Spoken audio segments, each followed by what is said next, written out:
হ্যাঁ, এখন এরকম এই কথা কইছিল না। এখন কি বুঝেছে এত কথা বলে যে অমুক ছাড়া কাজ করবো না, তমুক ছাড়া কাজ করবো না, এগুলি তার অধ্যত্ব। এখন তার জনপ্রিয়তা আছে, তাকে নিয়ে সব কাজ করে, এই জন্য কিছু কথা বলে ফেলে। এইগুলো রেজাল্ট পরে পাবে, যখন নাকি একটু ধস নামবে তখন দেখবে সব কথা বলতেছে। শাবানা কোনোদিন এরকম কথা বলে নাই, আলমগীর সাহেব কোনোদিন এইসব কথা বলে নাই।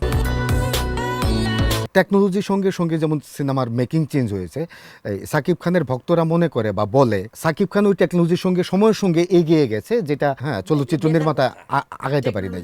ওইটা তার অধ্যত্ব। সে টেকনিক্যালি কি বুঝে? এখন আমি বলতেছি, সে ক্যামেরার কি বুঝে, লাইটিং এর কি বুঝে? ক্যামেরাটা ওইখানে একটা লাইট রেখে আমার ক্লোজ আপ নিল, সে বুঝবে? পর্দা গিয়ে দেখবে যে ড্রাকুলার হয়ে গেছে, লো লাইট, এটা বুঝবে সে? ডাবিং করতে গিয়ে দেখবে যে এটা কি, এটা ফেলে দেন, আমি আবার শর্ট দেবো। মানুষ দেখে ভয় হয়ে যায়, মনে হবে ড্রাকুলার, নিচ থেকে শর্ট দিলেই তো চেহারা চলে যাবে, ভূতের চেহারা হয়ে যাবে। ওটা বুঝে সে? আমি কথা বলতেছি, তুমি আমার দিকে তাকাই আছো, তোমার ওই চোখের মধ্যে কিন্তু কিছুটা, চোখের ভুরুর উপরে চশমাটার জন্য একটা শ্যাডো পড়েছে। ক্যামেরাম্যান কিন্তু ছবির ক্লোজ আপ নিতে গেলে তো শ্যাডোটা এখানে রাখবে না, চশমাটা ঠিকই থাকবে, ওরা জানে। এই সে চশমা পরে শর্ট দিয়েছে, শ্যাডোটা আছে, ওই বলতে পারবে এখানে শ্যাডোটা কাটো? কি বুঝে সে এত কথা বলে যে অমুক ছাড়া কাজ করবো না, তমুক ছাড়া কাজ করবো না, এগুলি তার অধ্যত্ব। এখন তার তার জনপ্রিয়তা আছে, তাকে নিয়ে সব কাজ করে, এই জন্য কিছু কথা বলে ফেলে।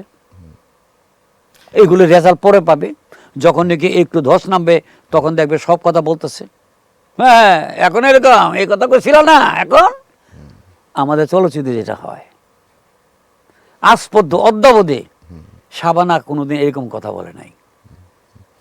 ওই একবার বলছিল, শুধু শাবানা না, শাবানা শ্রেষ্ঠ, অনেক হিট, এই জন্য ওনার নাম টানলাম। আলমগীর সাহেব কোনোদিন এইসব কথা বলে নাই। আলমগীর সাহেবের ছিল যে ডায়লগ বলতে গেলে কইতো, ঝন্টু ভাই এই ডায়লগটা একটু ঠিক করেন। কেন? এটা আমার বলতে আমার কাছে আমি জোর পাচ্ছি না। তখন উনি কিন্তু ডায়লগ, আমি কিন্তু আপনি আমার ক্যারেক্টারের ভিতরে আপনি সাজাই নেন। উনি সাজাকে ঝন্টু ভাই লিখছে, ঠিক আছে ফার্স্ট ক্লাস বলেন।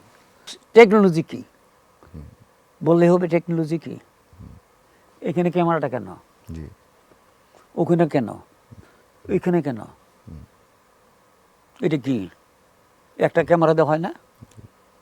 হয়, সময় লাগবে তার 3 গুণ। আমার প্রথমে ওইখান থেকে আমার ক্লোজ আপটা নিল, যতগুলি কথা দরকার ক্লোজে নিল, বা সবগুলি ক্লোজে বললাম, আবার সবগুলি এখান থেকে বললাম, আবার সবগুলি ওই যে কম্পোজিট শট থেকে 2 জন বসে বললাম। তো 3টা সেট করা আছে, একসঙ্গে সব হয়ে গেল। এটা তো টেকনিক্যাল, এটাও একটা টেকনিক। আগে ছিল না, আগে একটা ক্যামেরা ছিল, 2 ক্যামেরা দেয় এখনো করে না। 1-2 ক্যামেরা দিয়ে যদি দেখা যায় খুব বড় অ্যারেঞ্জমেন্ট, দৌড়াদৌড়ি মারামারি এই যায় ওই যাচ্ছে, তখন 2টা ক্যামেরা সেট করে নেই, এডিটিংয়ে গিয়ে আমরা চয়েস করে ওখান থেকে নিয়ে নিই। টেকনোলজি উমুক টুমুক এগুলি আর্টিস্টরা, এগুলি যারা নাকি কাজ করেছে ক্যামেরার পিছনে থেকে, তারা জানে, আর্টিস্টগুলো জানে। সবার পক্ষে এটা সম্ভব না। কিন্তু ওই টেকনিশিয়ান, ওই যে আর্টিস্ট দাঁড়ায় বলতে, এই ক্লোজ আপটা নিয়ে নে, দাঁড়ায় কইতেছে, জন্টু ভাই লুক কোন দিকে দেবো, এর মানেটা কি?